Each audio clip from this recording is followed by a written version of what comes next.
Hi guys, today magluluto tayo ng fish in Chinese fermented chili bean sauce. Minsan nakakasawa din laging prito-prito lang Kaya i-level up natin yung ating mga isda para tayo ay gaganahan kumain. I-prepare na natin yung ating fish. Dito may dalawa tayong seaborn fish. Nalinis ko na ito at nalagyan na ng breading mix. Simple lang breading mix nito. Kuha ka lang ng cornstarch, konting asin at paminta para mawala yung lansa ng isda. At i-mixture lang natin na-coat natin siya evenly. Ito na, ready na siya para sa pagpiprito. Ayan na, magpiprito na tayo.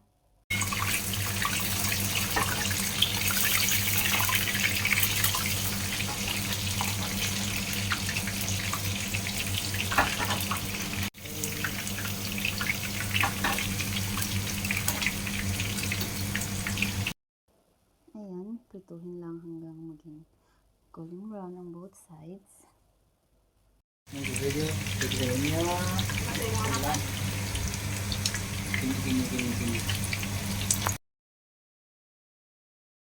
Ito guys, gagawa na tayo ng sauce.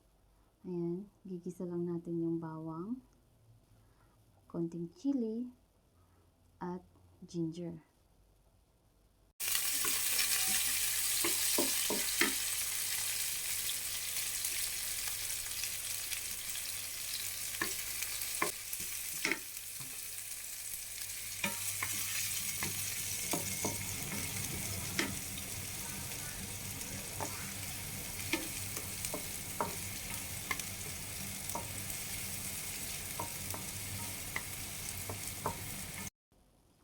Isutay lang natin hanggang sa mag-brown ng konti ang ating mga spices.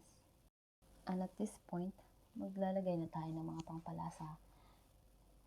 Ilalagay na natin ang 1 tablespoon ng fermented red bean paste.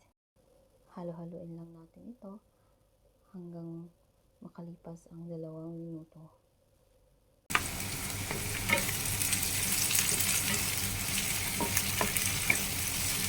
Ito nga pala guys, yung sauce na ginamit ko sa dish na to. Ginagamit rin namin ito sa marami pang namin niluluto dito sa bahay. At ibinalik na natin yung ating isda. At ngayon naman maglalagay tayo ng light soy sauce. Ayan, mga about 6 tablespoon. Buhos lang natin sa ating isda. Light soy sauce ang ginamit ko dito para hindi masyadong maalat. Pero kung wala kayong light soy sauce, pwede na rin ang normal soy sauce. Huwag nyo lang kayo maglagyan ng maraming asin. Ngayon guys, ay buhusan naman natin siya ng half can of beer. Kahit anong beer, pwede yan. Yes guys, lasingin natin yung ating isda. Joke lang guys. Nagdadagdag talaga siya ng lasa at nakakawala rin ng lansa.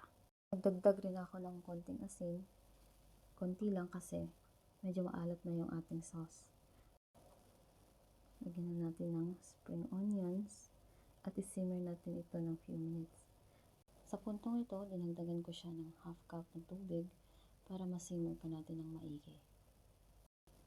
Ayan, kukulo-kuloin lang natin in low heat hanggang sa makuha na natin yung kung gaano kadami ang sauce na gusto nating matira.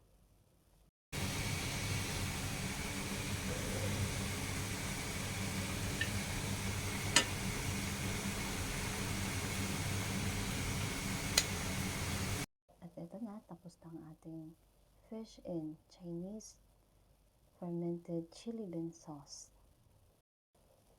Sobrang sarap nito guys, kaya try mo na rin. At huwag mo na rin kalimutang i-like ang video na to at i-share sa mga kakilala mo. Sana nag-enjoy ka. Thank you for watching. God bless. See you in the next video.